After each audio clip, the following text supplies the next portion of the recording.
ایک شخص نے اپنے نئے افسر کو اپنے گھر چائے پر دعوت دی۔ ان کی ناک خاصی لمبی تھی۔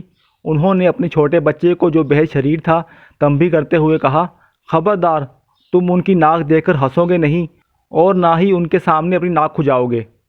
شام کو نئے افسر گھر آئے تو بچے نے انہیں بہت احترام سے جھک کر سلام کیا اور باہر کھیلنے چلا گیا۔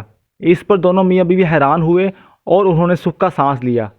بیوی چائے کے برتن اپنی طرف کھسکاتے ہوئے سوچنے لگی کہ آج ہماری ناک کٹتے کٹتے رہ گئی، اور چائے بناتے ہوئے اس نے افسر سے پوچھا، آپ کی ناک میں کتنے چمچ چینی ڈالوں؟ ایک صاحب تھانے میں داخل ہوئے اور رپورٹ درج کراتے ہوئے بولے، جناب میری بیوی غائب ہے۔ کب؟ تھانے دار نے پوچھا۔ تقریباً 3 مہینے ہو گئے ہیں، ان صاحب نے جواب دیا۔ تھانے دار حیران رہ گیا، آپ کی بیوی 3 ماہ پہلے غائب ہوئی تھی اور آپ اب رپورٹ درج کروانے آ رہے ہیں؟